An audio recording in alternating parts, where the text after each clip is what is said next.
সকলোকে নমস্কাৰ তথা স্বাগতম জনাইছোঁ আৰু আজি আমি সমাধান কৰিম আমাৰ ক্লাছ 6ৰ যি এক্সাৰচাইজ 6C দিয়া আছে তাৰে প্ৰশ্ন উত্তৰকেইটা আজি আমি সমাধান কৰিম। এই প্ৰশ্নখিনি পঢ়াৰ আগতে আমি পাঠটোৰ বিষয়ে দুটামান গুৰুত্বপূৰ্ণ কথা জানি ল'ব লাগিব। চোৱা ইয়াত কি লিখা আছে, চোৱা প্ৰথমে লিখা আছে যে চতুৰ্ভুজ, আৰু যাক ইংলিছত কোৱা হয় কোৱাড্ৰিলেটাৰেলছ। এতিয়া চোৱা চতুৰ্ভুজ কাক কোৱা হয়? চতুৰ্ভুজ হ'ল চাৰিটা বাহুৰে আগুৰা সমতলিক বন্ধ আকৃতি, অৰ্থাৎ এই চোৱা চাৰিখন বাহু 1 2 3 4 চাৰিখন বাহুৰে আৱৰা বন্ধ আকৃতিটো কি বুলি কোৱা হয়? চতুৰ্ভুজ বুলি কোৱা হয়। আৰু এই চতুৰ্ভুজক কি কৰিছে? বিভিন্ন ধৰণে ভাগ কৰিছে। চোৱা চতুৰ্ভুজৰ বিভিন্ন প্ৰকাৰ চতুৰ্ভুজ। চোৱা ট্ৰেপুজিয়ামক কাক কোৱা হয়? যিবোৰ চতুৰ্ভুজৰ এযোৰ বিপৰীত বাহু পৰস্পৰ সমান্তৰাল হয় তেনে চতুৰ্ভুজক ট্ৰেপুজিয়াম বোলে। সমান্তৰাল মানে চোৱা মই ইয়াত কি কৰিলোঁ, এডাল থুলমূলকৈ কি কৰিলোঁ, ট্ৰেপুজিয়াম আঁকিলোঁ। ইয়াত এডাল কি আঁকিলোঁ? ট্ৰেপুজিয়াম আঁকিলোঁ। এই ট্ৰেপুজিয়ামৰ কি হৈছে চোৱা, এই ছাইডটোৰ লগত এই ছাইডটো কি হৈছে?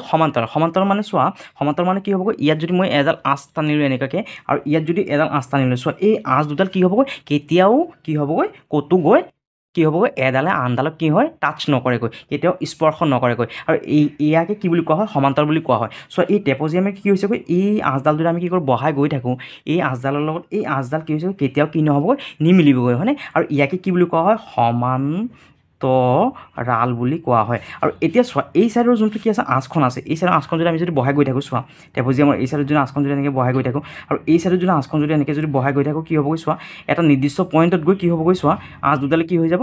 মিলি যাবগৈ, হয়নে? এটা পইণ্টত গৈ কি হ'বগৈ? মিলি যাব, টাচ হৈ যাব। তাৰমানে যদি আঁচ দুডাল যদি কি হৈ যায়? এটা পইণ্টত গৈ যদি কি হৈ যায়? টাচ হৈ যায়, তেতিয়াহ'লে ইয়াক আমি কি বুলি ক'ব নোৱাৰি? সমান্তৰাল বুলি ক'ব নোৱাৰি। অৰ্থাৎ এই ট্ৰেপুজিয়ামৰ কি হৈছে? চোৱা এই ৰেখাডালৰ লগত এই ৰেখাডাল কি হৈছে? সমান্তৰাল। অৰ্থাৎ এযোৰ ৰেখা কি হৈছে? সমান্তৰাল। তেনেকুৱা চতুৰ্ভুজক আমি কি বুলি ক'ব পাৰি? ট্ৰেপুজিয়াম বুলি কোৱা হয়। তাৰপিছত চোৱা কি আছে? ট্ৰেপুজিয়ামৰ পিছত কি আছে? সামন্তৰিক কাক কোৱা হয়? চোৱা যাক ইংলিছত কি বুলি কোৱা হয়? পেৰালেলগ্ৰাম বুলি কোৱা হয়। সামন্তৰিক মানে হ'ল দুয়োযোৰ বিপৰীত বাহুৱে পৰস্পৰ সমান্তৰাল হ'লে তেনে চতুৰ্ভুজক সামন্তৰিক বুলি, অৰ্থাৎ দুয়োযোৰ বিপৰীত বাহুৱে কি? সমান্তৰাল, তেনেকুৱা চতুৰ্ভুজক কি বুলি কোৱা হ'ব? সামন্তৰিক বুলি কোৱা হ'ব। ইয়াৰ পিছত চোৱা আয়ত কাক কোৱা হয়? আয়তৰ কি হৈছে? চোৱা দুয়োযোৰ বাহুৱে কি? সমান্তৰাল, কিন্তু ইয়াৰ যোনটো কোণ আছে, কোণৰ মাপটো সদায় কিমান হ'বগৈ? 90 ডিগ্ৰী হ'বগৈ, অৰ্থাৎ সমকোণ হ'বগৈ। তেনেকুৱা চতুৰ্ভুজক কি বুলি কোৱা হয়? আয়ত বুলি কোৱা হয়। আৰু যাক ইংলিছত কি বুলি কোৱা হয়? ৰেক্টেংগল বুলি কোৱা হয়। ইয়াৰ পিছত চোৱা ৰম্বাছ কাক কোৱা হ'ব? যদি চাৰিখন বাহু যদি কি হয়? সমান হয়, তেনেকুৱা চতুৰ্ভুজক কি বুলি কোৱা হ'ব? ৰম্বাছ বুলি কোৱা হ'ব। তাৰপিছত বৰ্গ কাক কোৱা হয়? চোৱা যদি চাৰিখন বাহু সমান কিন্তু প্ৰতিখন কোণৰ মাপটো যদি কিমান হয়? 90 ডিগ্ৰী হয়, তেতিয়াহ'লে তেনেকুৱা চতুৰ্ভুজক আমি কি বুলি ক'ম? বৰ্গ বুলি কোৱা হয়। এতিয়া অনুশীলনীটো চোৱা কি কৈছে? অনুশীলনীটো চোৱা 6Cৰ অনুশীলনীটো চাই লোৱা কি কৈছে। নাম্বাৰ 1 প্ৰথমে ইংলিছত চাই লোৱা।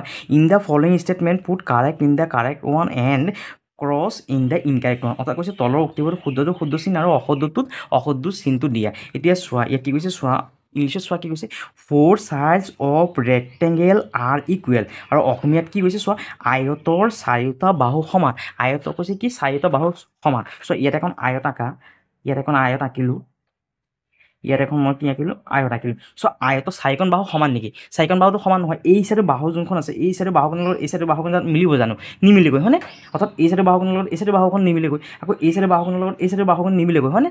তাৰমানে কি হৈছেগৈ? চোৱা তাৰমানে ইয়াত কি হৈছেগৈ? আমাৰ ইয়াত এইটো কি হ'ব? ভুল হ'ব। আয়তৰ চাৰিটা বাহু কি নহয়? সমান নহয়। তাৰমানে ইয়াত কি কৰা? ইয়াত কি কৰিবা? কাটিবাগৈ। আৰু ইংলিছত ইয়াত কি দিবা? ৰং চিনটো দি দিবা। তাৰপিছত চোৱা ইয়াত কি হৈছে?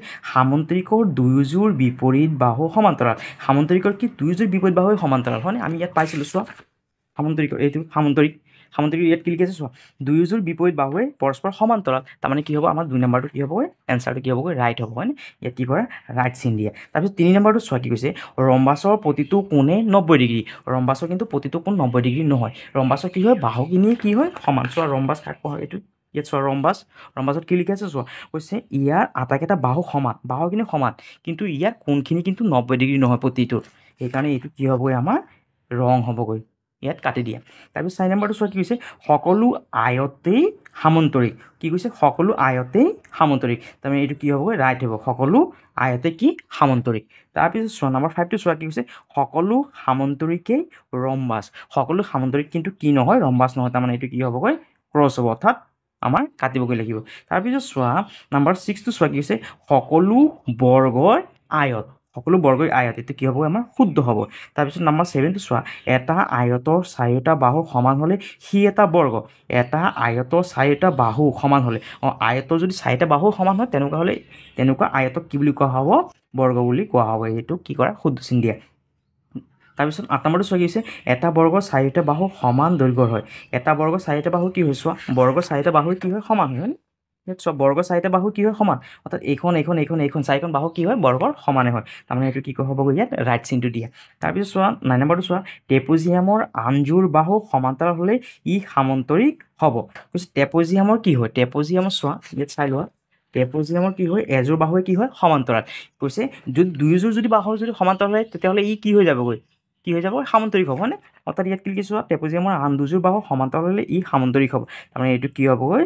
শুদ্ধ হ'বগৈ। তাৰপিছত চোৱা 10 নম্বৰটো কি কৈছে, সামন্তিকৰ এটা কোণ সমকোণ হ'লে সামন্তৰিকটো আয়ত হ'ব। এইটো কি হ'বগৈ? শুদ্ধ। ইয়াৰ পাছত 2 নম্বৰ প্ৰশ্নটো চোৱা কি কৈছে, a parallelogram can be thought of as special trapezium give reason. কৈছে এটা সামন্তৰিক এটা বিশেষ ধৰণৰ ট্ৰেপেজিয়াম বুলি ক'ব পাৰিনে? কাৰণ লিখা। চোৱা ইয়াত মই আগতীয়াকৈ কি কৰিছিলোঁ? প্ৰশ্নৰ এনচাৰটো কৈ থৈছিলোঁ। চোৱা কি লিখিলোঁ ইয়াত, ইয়াত প্ৰশ্নৰ পৰা লিখিলোঁ যে এইটো প্ৰশ্নৰ পৰা লিখিলোঁ। প্ৰশ্ন চোৱা এই যে ইয়াত যে লিখা আছিলে এইটো লিখি দিলোঁ প্ৰথম যে এ পেৰালেলগ্ৰাম কেন নট ইয়াত লিখিলোঁ। চোৱা a parallelogram can not be thought of as special trapezium. অৰ্থাৎ এই গোটেই লাইনটো লিখিলোঁ, ট্ৰেপেজিয়ামলৈকে লিখিলোঁ। তাৰপিছত কাৰণ ইয়াৰ বিকজ কি কাৰণে আমি অৰ্থাৎ সামন্তৰিকটো আমি ট্ৰেপেজিয়াম বুলি ক'ব নোৱাৰি। কাৰণ চোৱা because parallelogram both the pairs of sides are parallel and equal. সামন্তৰিকৰ কি হয়? দুয়োযোৰ বিপৰীত বাহু কি? সমান্তৰাল। দুয়োযোৰ বিপৰীত বাহু কি? সমান্তৰাল আৰু কি? সমান। আৰু on the other hand trapezium one pair of opposite sides are parallel and the other two sides are slanting. কৈছে কি ট্ৰেপেজিয়ামৰ কি হৈছে? এযোৰ বাহুৱে কি হয়? সমান্তৰাল হয় আৰু আনযোৰ কি হয়? ইয়াৰ তিৰ্যক হয়। আৰু অসমীয়াত কি লিখিছে চোৱা, এটা সামন্তৰিকৰ এটা বিশেষ ধৰণৰ, এই যে প্ৰশ্নটো ইয়াত আছে যে অসমীয়া ইয়াৰ পৰা লিখিলোঁ, এটা সামন্তৰিকৰ এটা বিশেষ ধৰণৰ ট্ৰেপেজিয়াম বুলি ক'ব নোৱাৰি। ইয়াত লিখিলোঁ যে এটা সামন্তৰিকৰ এটা বিশেষ ধৰণৰ ট্ৰেপেজিয়াম বুলি ক'ব নোৱাৰি।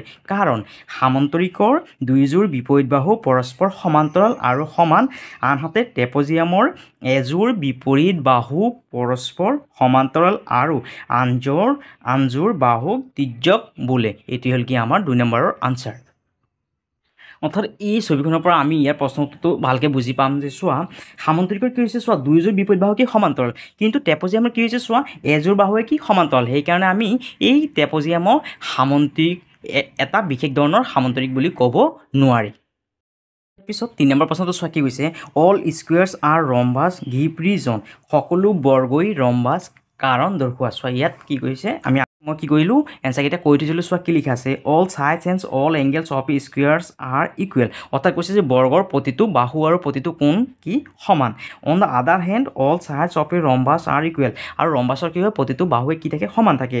দাজ অল স্কুৱেয়াৰ্ছ আৰ ৰম্বাছ। সেইকাৰণে আমি কি কৰিব পাৰি যে গতিকে আমি ক'ব পাৰি যে সকলো বৰ্গই কি? ৰম্বাছ। আৰু ইয়াত অসমীয়াত লিখিলোঁ যে বৰ্গৰ প্ৰতিটো বাহু আৰু প্ৰতিটো কোণ সমান।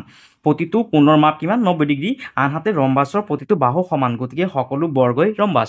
আৰু ইয়াত চোৱা আমি ইয়াৰ পৰা ক'ব পাৰি যে চোৱা এইখন ৰম্বাছ আৰু এইখন কি? বৰ্গ। ৰম্বাছৰ কি হৈছে? চাৰিখন বাহুৰ যোগটো কি? সদায় সমান থাকে। আৰু বৰ্গৰ কি হয়? প্ৰতিখন বাহুৰ মাপ সদায় কিমান থাকে? সমান থাকে। আৰু এই বৰ্গৰ প্ৰতিটো কোণৰ মাপ কিমান থাকে? 90 ডিগ্ৰী থাকে। সেইকাৰণে আমি ক'ব পাৰি যে বৰ্গটো কি বুলি ক'ব পাৰি? আমি ৰম্বাছ বুলি ক'ব পাৰি। আৰু এয়াই হ'ল কি আমাৰ আনচাৰ 3 নম্বৰটোৰ। পিছত 4 নম্বৰ প্ৰশ্নটো চোৱা কি কৈছে, all rhombuses are parallelogram but all parallelograms are not rhombus give reason. কৈছে যে সকলো ৰম্বাছে সামন্তৰিক কিন্তু সকলো সামন্তৰিক ৰম্বাছ নহয়, কাৰণ লিখা। চোৱা কাৰণটো মই আগতীয়াকৈ ইয়াত লিখি ৰাখিছোঁ। কি লিখিছোঁ চোৱা, parallelogram both the pairs of sides parallel and equal. অৰ্থাৎ সামন্তৰিকৰ কি হৈছে? দুয়োযোৰ বিপৰীত বাহু কি? সমান্তৰাল আৰু সমান। But all the sides of a rhombus are equal not parallel. কিন্তু ৰম্বাছৰ কি হয়? প্ৰতিটো বাহু সমান, কিন্তু ইয়াৰ কি নহয়? বাহুখিনি কি নহয়? সমান্তৰাল নহয়।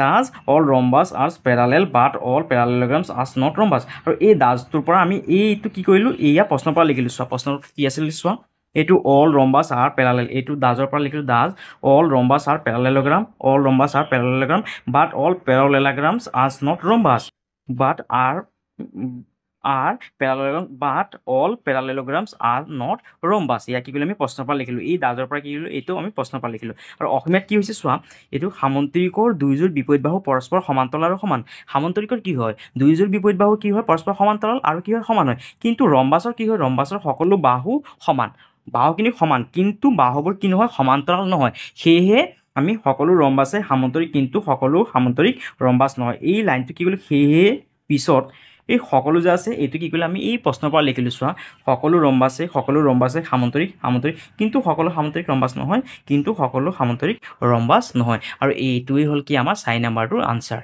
ধন্যবাদ